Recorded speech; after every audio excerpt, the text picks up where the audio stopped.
Hello again. I know it's been a little while since I uploaded anything. I got back from my trip to Navarre Beach, Florida, and really just spent the rest of my vacation week in a chair with fans on, crunching ice, and just trying to get back to some abnormal normal for me. The flares seem to be just, more frequent, more intense, lasting longer, you know. Just, my body obviously was ticked off at me for trying to do something that it doesn't think I should be able to do anymore. And I got the message. So, anyway, I didn't do much after that. I've just been taking my medicine, taking it easy, trying not to push it. I'm a little flared up right now.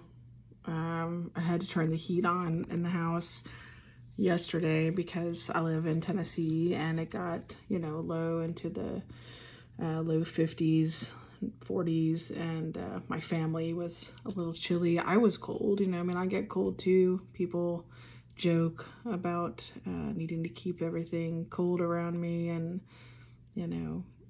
forget sometimes that, that I get cold also. I appreciate people keeping it cold because sometimes I feel like I have to wrap my body in blankets and keep my face on ice or my hands on ice, It's a very weird thing.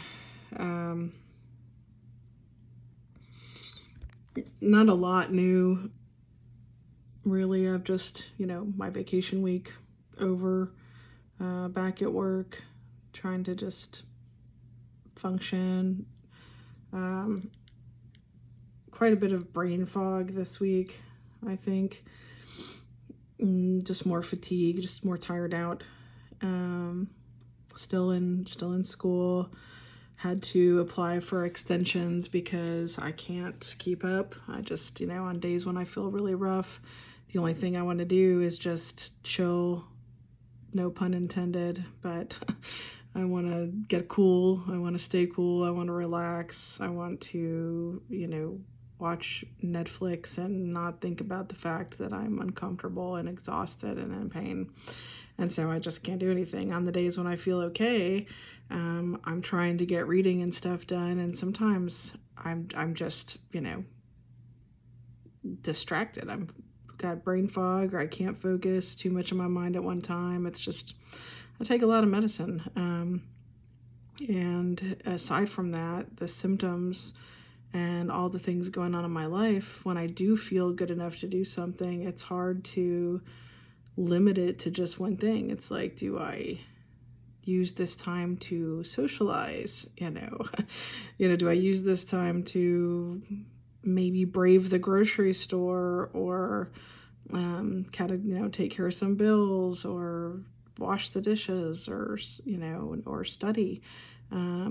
And then when I do one, I'm thinking about the other. So anyway, you know the drill. It's life. It's hard. So I apply for extensions. I have to, submit a lot of documentation and doctor's notes and things like that to be able to get them. Sometimes my professors are really nice about it. Sometimes they are more firm and want to deduct more points or what have you. But, I have decided to continue the course for as long as I can because I would like to finish my degree and see where it leads me.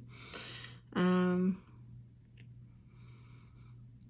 have not tried the topical cream yet. I actually messaged my doctor up at Mayo and told him about my attempt at vacationing and told him that I didn't feel comfortable trying it yet. I didn't want to try it before my trip.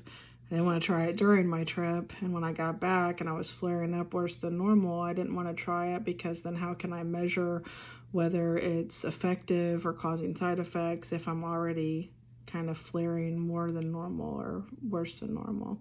So he agreed that we need to wait until I'm kind of back to whatever is somewhat stable for me and then try it so we can see, is it helping, is it not helping? In the meantime, I'm just trying to figure out what's next for me.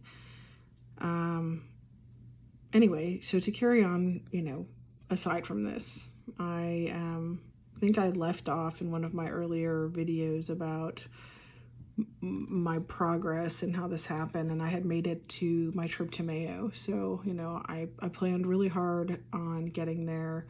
It took a lot of support from people, from, like I said, just kind of recapping, from people from church, from family, friends, my GoFundMe, save Star's face, and get me to Mayo Clinic, anything I could do to get enough to be able to go up there and still afford, to pay my bills so that I didn't, lose my house or whatever.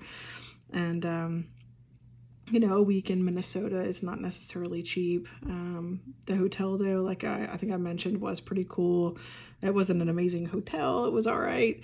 I think it was called the Grand Collier. It's right across the street from Mayo. It's not bad. It's not bad at all. But the cool thing about it is that you park your car, you take the elevator down to, the subway level, and then you can just walk a short distance, relatively short distance, into the Mayo building, and you're there. You don't have to leave or do anything else. And so I think we liked that at first. It was super cold outside. As much as I love the cold, I also don't like bitter cold. That can be hard on my face too. Sometimes it's too much. Sometimes the wind is too much. Sometimes getting nice and cold outside and then coming inside to a warmer temperature is like, bam, instant flare. So the extreme changes in temperature are not easy either. Being able to just kind of keep it at a relatively stable level was good. Some of the walking, even in the subway and skyway, was hard. By the time I got back, my feet were aching or swollen. My hands might be swollen and red and warm, flaring, wearing a mask constantly, of course. This is January of 2022, so everybody was still masking it then. I'm a sheeple, like I said. I still mask. I'm probably one of the only people out there that does. But, I don't want a fever. I don't want to get sick. I might keep the mask on, forever. I don't know. It's, it sucks because it burns, and, speaking of burns, this burns right here, right now. It's feeling a little elevated. It's unpleasant. Anyway, so Mayo Clinic. So got there. The first day is just kind of a meet and greet. You go in, you meet your doctor at Mayo, which is exciting and scary because here you've done all this work to be able to come to one of the greatest hospitals in the world, to be seen by one of the few clinics or doctors that know anything at all about erythromelalgia. And at this point, after having gone through months and months, and for some people years and years of being passed around by doctors and trying different medicines and doing all kinds of tests and not having any relief, and you finally get like this tentative diagnosis of erythromelalgia, and you feel like you finally connected, and you've been on these chats with other people with EM, and you're like, yes, that's me. It sucks, but at least I know why I feel like this, at least it's something. So the last thing you want to do is go in there and have them tell you, well, this looks like rosacea, or this looks like whatever, anything else really, because it's just like, oh my gosh, in one hand, if it was and you could treat it and it would get better, fine, but to go through all of this and have it be diminished or not be validated or whatever, that's a scary prospect. I know all of you who have suffered this or chronic illnesses where you're searching for answers and you're not getting them. You want to know what's wrong with you. Nobody wants a bad diagnosis. Nobody wants something that's rare and has no cure. Of course not. But after you go through absolute hell, it's like, okay, well, I'm sorry, no, I don't want the diagnosis, but obviously something is wrong, and I don't want to keep being told the wrong thing or given the wrong medicine or hearing, I don't know. And I absolutely hate the word idiopathic, although it is still part of my diagnosis. You know, like, it's really hard to go through that. And, you know, anyway, so yeah, so it comes with a lot of nerves. You're excited, like, what am I going to learn? You know, am I going to find something out? Are they going to be able to help me? Am I going to feel better? You know, whatever. But then again, there's the fear. What if this? What if that? Whatever.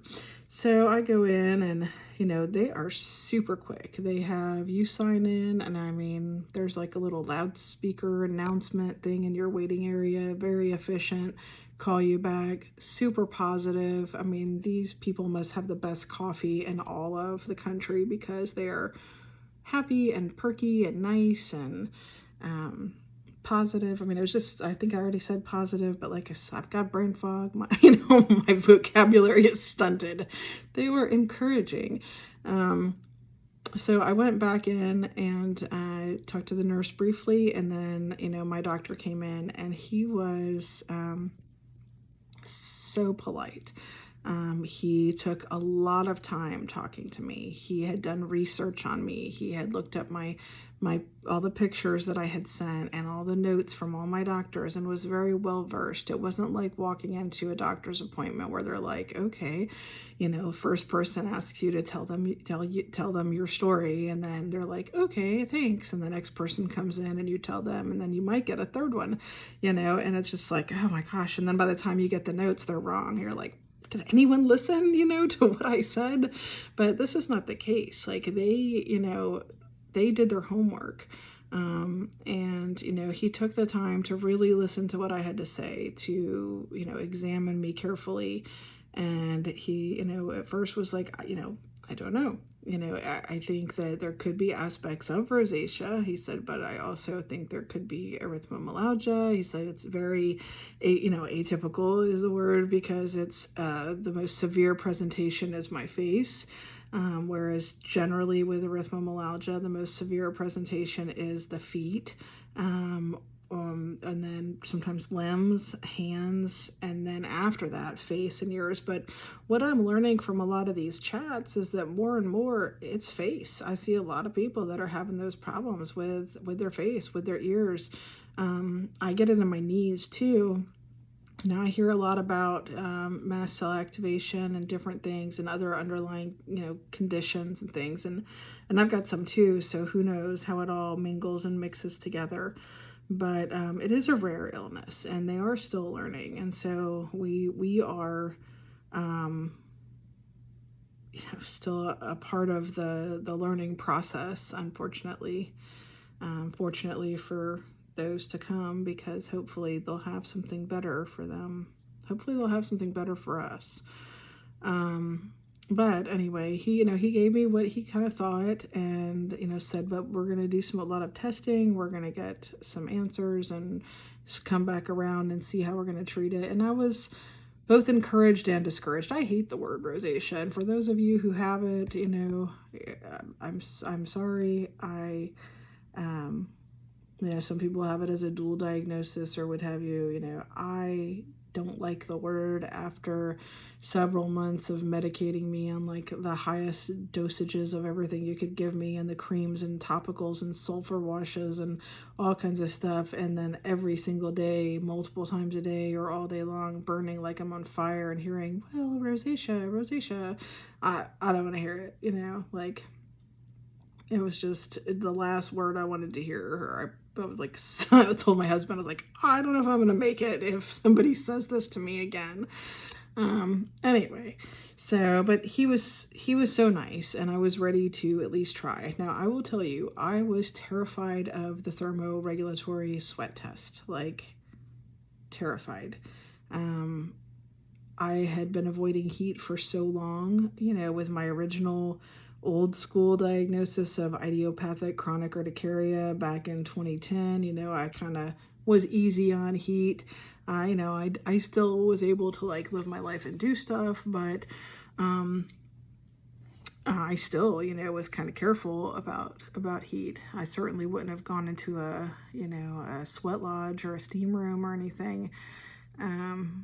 But since this started, in January 2021, no way, I didn't even let my family use the oven or, the stove for more than a few minutes for almost a year. I was just like, no heat, nothing, it was terrifying. Now we still don't use the oven very much. It has to be pretty brief, and we're careful with how many burners we run at the same time if I'm downstairs, so it's, well, you all know it's life altering. So that test I was super worried about. And I think it was the next day was that test. I had blood work or labs, and then I think they call it a Cuisart test, where they do like the table tilt test, and they check some autonomic functions, things like that. I had a is it the EMG, I think is what it's called, where they check like for small fiber neuropathy, things like that. They test like the nerves in your feet and ankles. I should be more well versed in this. I'm gonna look up my tests so that I can give you some better information. But it was painful, by the way, but not horrible. They did test in my face, and actually that was unpleasant. But those tests came back normal, everything except the thermoregulatory sweat test. Now, I will say blood work, just to give you the rundown, I've been notoriously vitamin D deficient for years. I take 50,000 IU twice a week now. So I'm vitamin D high. I got a lot of vitamin D, but I've just barely broke the surface of normal, and I've been doing that for well over 6 months. I'm a little anemic. I have one inflammatory marker that's a little high. I can't remember which one it is. I have Hashimoto's, but my thyroid function is normal. So I think it was my ANA for lupus was positive, but everything else was negative. I'm seronegative rheumatoid arthritis, so it's like on labs not showing up, but in physical presentation and examination and everything else, all the feelings and stuff they do, or whatever the testings, they diagnose it. And then osteoarthritis in hands, things like that. I think I've talked about some of this, but anyway, when it came down to the blood work, most of it was normal. They didn't see anything that was like red flag, this is it. But the thermoregulatory sweat test is where I went in. And if I've said this in one of my other videos, I'm sorry, brain fog, I don't think I did. But you walk into the room, and like any other doctor's room, you walk in, but then there's like a little chamber inside of the room. And this chamber has windows on it on the side. It has like a big plastic flap that keeps it closed in. Inside that room, it's 115 degrees inside the little chamber. There's a gurney, and that's pretty much it. And then there's like a little window they can open just real quickly if they need to speak to you, and then they close it back. I came in, I basically stripped down and covered up my nether regions with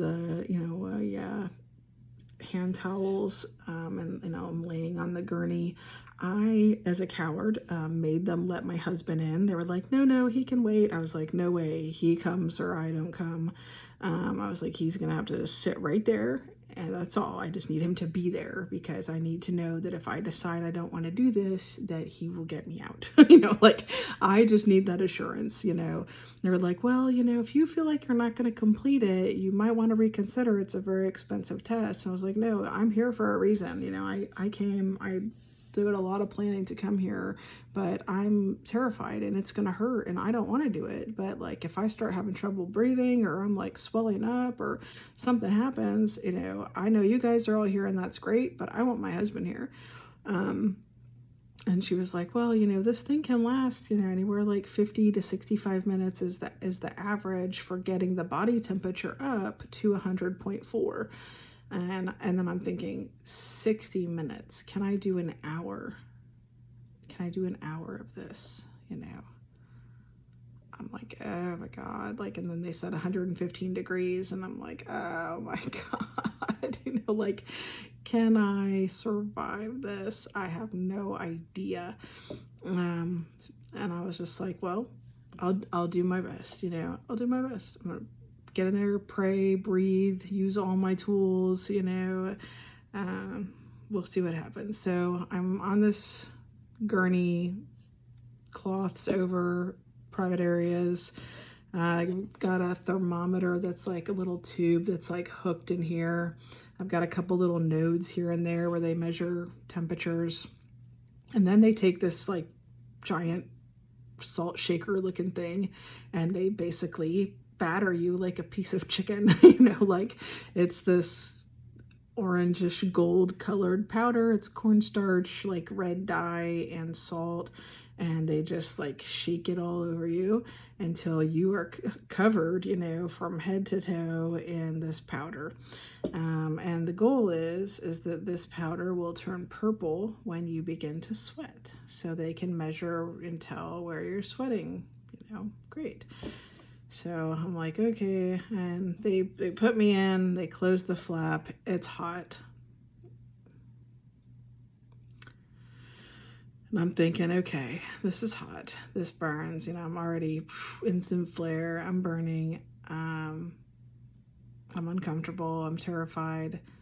But then in the ceiling, there's like rows of those, looks like those old school wire heaters that are like in the ceiling, and I think on the sides if I remember right, and they come on like boom, boom, boom, and I was like, oh my God, I was like, what? And they were like, yeah, they're just gonna come on to maintain the temperature, they'll come on and go back off. But I swear it felt like those things were on most of the time, especially on my legs. Like my legs felt like they were literally fried chicken. But it was, you know, it was hard. I, you know, closed my eyes, I opened my eyes, I breathed, I tried to imagine myself in my happy place. My happy place is the ocean. It's a beach, it's warm. I didn't want to be in my happy place, so I started trying to imagine being outside of the building in the snow. I was like, I'm in the snow. It's nice and cold, and it didn't feel cold. It felt hot. And then I just started feeling kind of dizzy. I felt like I was maybe going to fall asleep or pass out. I wasn't really sure. And then she opens the little window and she's like, you're doing good. You're almost done. And I was like, almost done? Have I been in here that long? Oh my gosh. And then it was literally within like 3 minutes, they opened the flap and pulled me out. And I was like, okay. And I feel just dusty still. And I realized that there's no purple. I'm still totally covered in orange dust. And she said I'd been in there for 23 minutes. And my core temperature went from 96.4 to 100.4 in the 23-minute time period. And I didn't sweat. So... yeah, so that would be my main condition is total or global anhidrosis. I think they considered it 97.3% anhidrosis and like, I can't do math, 2.7%, 93.7%, so 2.3% hypohidrosis, because they found a couple little speckles here, a couple of speckles, I think, on the palms of my hand and the bottoms of my feet, if I remember correctly, and a couple speckles on my abdomen. But it was literally like just little tiny speckles, like everything was powder, because I remember getting up and like powder falling off, and I, you know, went into their bathroom, and oh my gosh, I was in there longer than I was in the test or anything. Like it took me forever to shower off. There was purple stuff everywhere, you know. It was messy. But when I got done, I had the worst migraine ever. I went back to my room and I just laid there. I took Tylenol and I just laid there, like just trying to relax. And I think it was after that Mayo didn't feel so cool. I just really wanted to go home. I was like, I'm just done. Like I do the rest of the testing, but I felt beat up after that. everybody was still super nice. There was still a lot of opportunity and things that were, available to me, for the testing and for finding answers. And I was looking forward to hearing, what they were going to say. But mentally, physically, I was drained, and I wanted to be back in my house. I didn't want to be there anymore. But I stayed. I went through the rest of the test, and then on the last day, you go back and you have your final consultation with your doctor. So I went back in, and they said, well, you have, global anhidrosis, and this is going to be considered facial flushing in the, what do they call it? Facial flushing in the something of anhidrosis. I can't even remember the name of it right now. But caused by that. And then later it went to erythromelalgia symptoms caused by that. And then later it was anhidrosis primary, and then erythromelalgia secondary. And, that's when we went from there to start what kind of treatments we were going to do. And a lot of it is based on erythromelalgia symptoms because that's what they can treat. They really can't treat anhidrosis. Stay cold. Don't get too hot. Watch your triggers. The same things I'm doing to keep from burning, but for anhidrosis, I'm doing it to keep from having a heat stroke. So I don't know. But we've tried a lot of things since January, and I'm very thankful to have the Mayo Center, being a part of my team, even though I live in Tennessee, and that they're, my primary doctor for this issue, because I wouldn't want it to be anywhere else. I'm super thankful for that. I'm thankful for my doctors here in Tennessee who work with me and with the doctors in Mayo to try to help find a treatment that'll work. Is it disheartening that I'm, this far in and I'm not, we can't stop the flaring? Yes, but, I have to figure out how to not let it be the epicenter of my life. Like I said in the beginning of this, God is my core, and that needs to be the middle of my life all the time. And my illness can't be bigger than that, so I have to figure out how to be me with this, like how to be me through this and with this. And it is not an easy thing. I am determined. Some days I don't feel as determined. I've been going to EMDR therapy for trauma. I started going last little over a year ago. My thoughts then were, hey, I've had a traumatic past, I've read the book, like The Body Keeps Score, things like that. I'm interested in psychology, and, who knows, maybe my body has suffered something, then it's, just coming out through autonomic malfunction or what have you. So I'm game, I'll try whatever. So, and by this time I was already taking Ativan for, the panic and the stress of what was going on with my face, and just to keep calm so that stress would be less of a factor of my facial burning and things like that. And I figured if I was going to be on a controlled substance for anxiety, that I needed to be, supervised by a professional. And so I wanted to do the responsible thing anyway. So, not that my primary care doctor is not a professional, but, somebody who specializes in anxiety and things like that. So, I've got everybody on board. I've got the whole team. I've got, cardiology, endocrinology, rheumatology, dermatology, allergy, and immunology, my primary care, psychiatry, my psychotherapy. I feel like I'm missing somebody. I've got multiple dermatologies. Ortho's in there somewhere. Well, if I forgot somebody, I'm sorry, but it's a lot. I even have an integrative health team, it's just a lot. And I go to a lot of these appointments. I feel like I'm constantly have appointments. In fact, I have an appointment with cardiology tomorrow.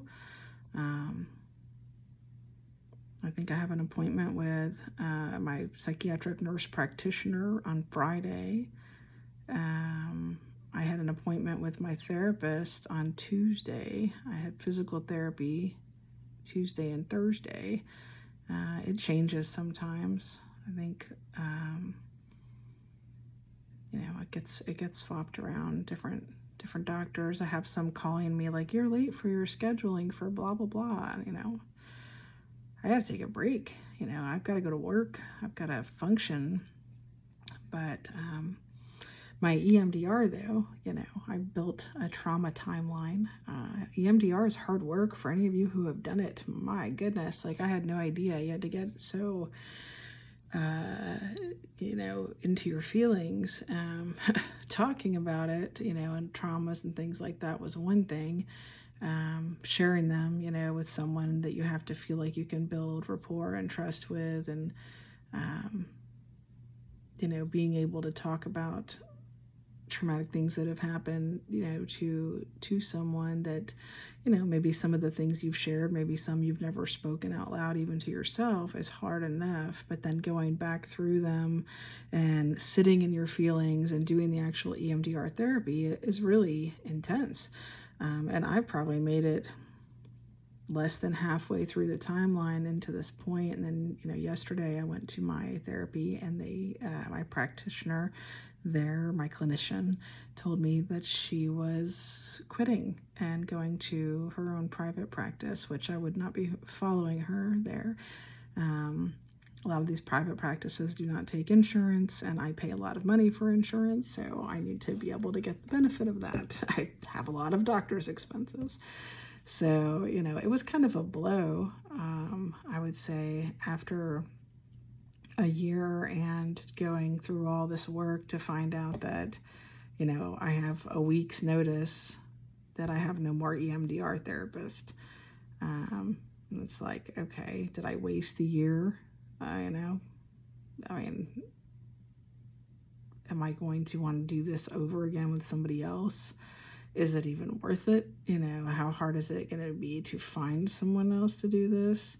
So that was a big shocker yesterday. I was pretty agitated that the notice was so short.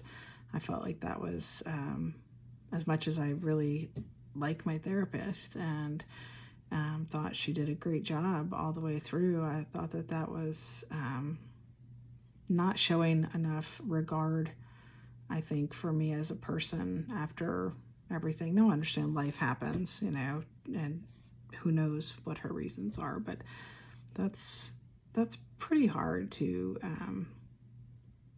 have the rug yanked out from under you. And that, I was just like, okay, thank you. I'll take my records and go, I don't know, So anyway, I'm going to talk to my nurse practitioner on Friday and see what they think I should do from here as far as that goes. And then I'm going to sit on my options and think about it, just like everything else. So that is what's going on with my update on how I've been doing since I got back. Some of the more stuff about what happened at Mayo, some of the doctor stuff that I'm doing. That's all I've got for now. So I'm off work. I am going to probably try to do a few things while I feel well enough. My face seems to be relatively stable. It's hot. It's warm and stingy. If I wasn't on so much gabapentin, I think I would be in a lot more pain, and maybe the metoprolol. But now This one's not too bad. When it breaks through this, and it is bad though, yeah, like on my trip, that was bad. Anyway, y'all, this is a long video, so I hope you're all doing well. I hope, you know, you get a break every now and again. I hope you can enjoy every little bit of peace and pain-free or less pain time that you have. Even if it's a small amount, enjoy it, embrace it, you know, savor it, hold on to it, because when those, you know, flaring, painful times come, you know, we need to have had that downtime to keep us going. And that's it. That's it for now. So if you have questions, thoughts, things like that, please feel free to, you know, post them on here or in our Facebook chats if you're following, you know, me there or chatting with me there. You know, if you like it and you want to hear more, subscribe. If you don't, that's okay. I'll just keep posting the links and you can watch it or not. You know, I don't know. This might be more for me than you guys. I'm not sure, but yeah, hopefully it helps. But anyway, you're not alone. And because of you, I'm not alone either.